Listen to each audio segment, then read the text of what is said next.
Everybody, I'm so excited. I'm actually going to be able to film a video for y'all, and as you see, we actually have some sunshine.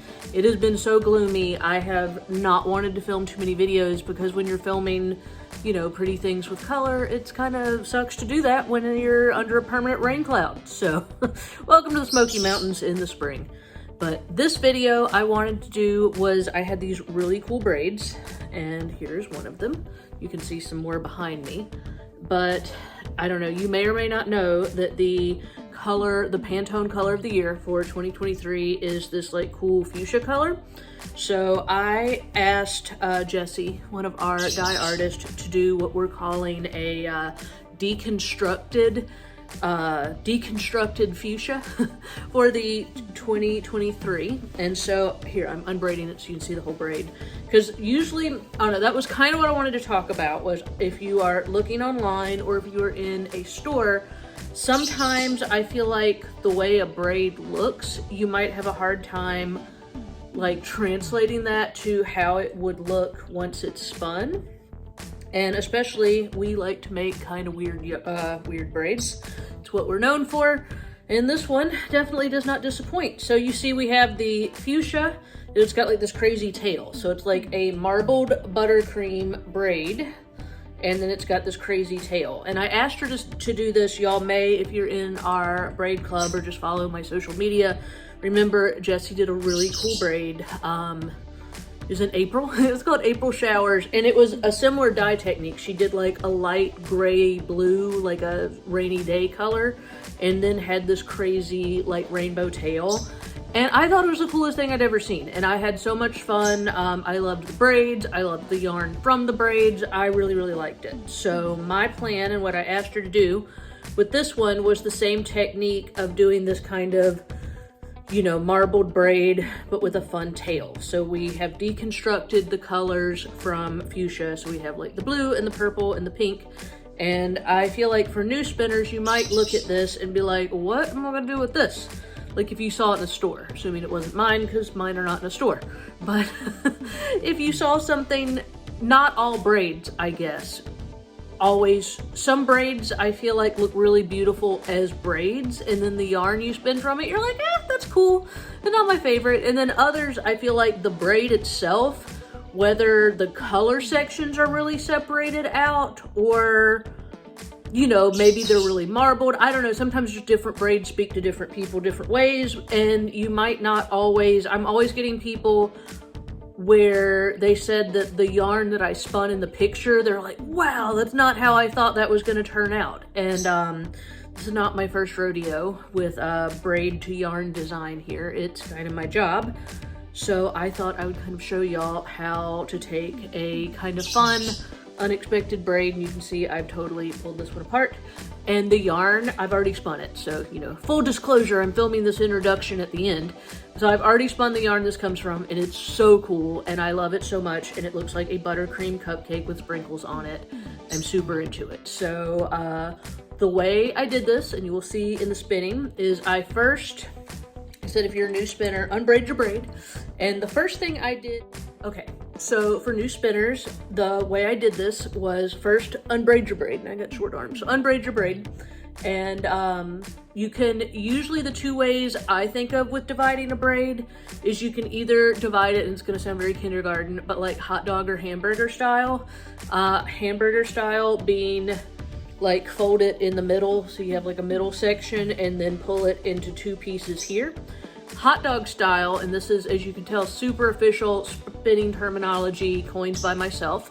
So, you know, you're not gonna find it in a book anyway, but hot dog style is if you just take the whole braid and then start on one side and then pull it, kind of start it in two sections. And I mean, most braids I feel like are pretty accommodating to this, so it's not as hard as you would think it is to kind of get two sections. And then, I mean, you can see it kind of breaks naturally down the middle, and then you pull the whole thing into two sections that way, and then you end up with two sections. So let's look at the color on this and see what you think we should do with dividing. I wanted to do, which was just my favorite kind of like chunky 2-ply, I wanted to divide the color sections evenly. So instead of doing hamburger style where you would just have it on one side, even though that would be cool, so maybe I'll do the next one that way, I did this one hot dog style, the one that I'm gonna spin in this video.